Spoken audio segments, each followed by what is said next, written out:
এটা সচিব কমিটি আজকে দীর্ঘ আমরা বলি কি থ্রেড বেয়ার আলোচনা হয়েছে।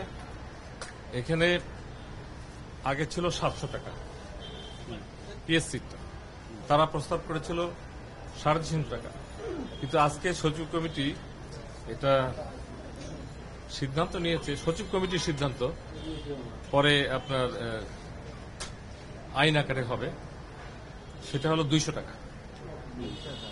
পিএসসিতে অ্যাপ্লিকেশন করতে গেলে এই 47 বিসিএস এ 200 টাকা। এবং আরেকটা বিষয় ছিল, আমরা হয়তো মনে করেছিলাম যে এটা কম না।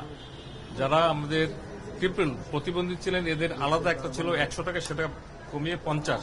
এই 50 মানে কি, তারা যে টাকা দিত এর অতিরিক্ত এই টাকাটা দিত, অর্থাৎ তাদের জন্য স্পেশাল অ্যারেঞ্জমেন্ট।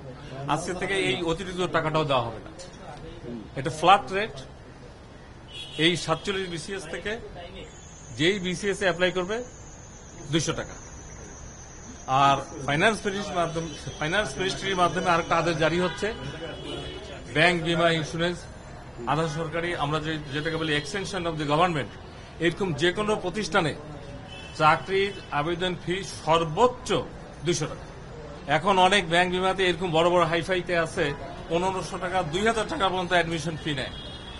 চাকরি হয় 2 জনের, হয়তো 200 লোক অ্যাপ্লাই করে, আমি 1000-এ গেলাম না, ওই সময় জায়গায় কমই করে।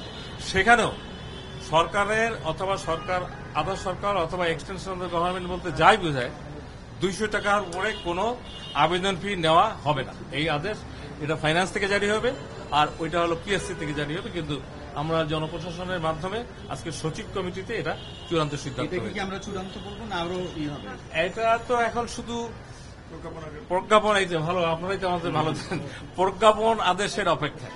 আপনারা কি এমনি বেসরকারি যে প্রতিষ্ঠানগুলো চাকরি নিয়োগ দেয় ওদেরকেও কোনো অনুরোধ বা এরকম? এটা আমরা ওই চিঠিতে, আপনি ভালো একটা প্রশ্ন করেছেন, যেহেতু আমরা সকল আবেদনকারীর কথা বলতেছি, চাকরির প্রত্যাশী, আমরা এক লাইনের ওই ফাইন্যান্সের চিঠিতে অনুরোধ দিয়ে দেব যে বেসরকারি প্রতিষ্ঠানরাও যেটা এই অনুশাসনটা মেনে চলার চেষ্টা করে।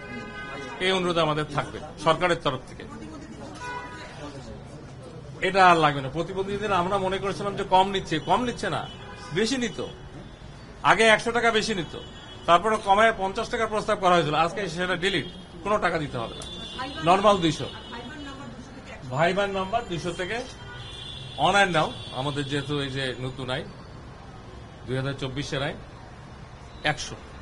এর জন্য টোটাল পরীক্ষাটা আগে 1100 হয়, এখন 1000 মার টোটাল পরীক্ষা, ভাইবা 100। আর ফি বলে দিলাম কমে আসছে।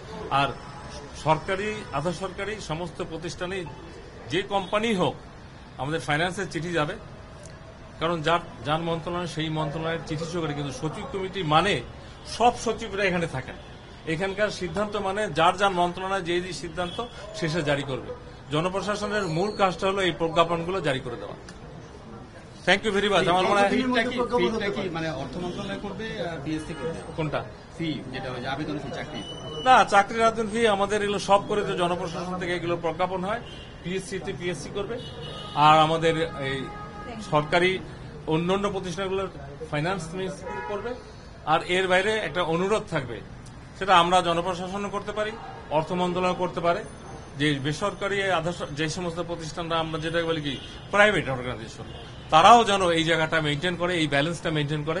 কারণ সবটা হলো আমাদের জনগণের জন্য, ওরাও যে ব্যবসা করে জনগণের জন্য, আমরা যে চাকরি নেই জনগণের জন্য। একই হওয়া উচিত, প্ল্যাটফর্মটা একই হওয়া উচিত। আনুমানিক কতদিনের মধ্যে প্রজ্ঞাপনটা হবে?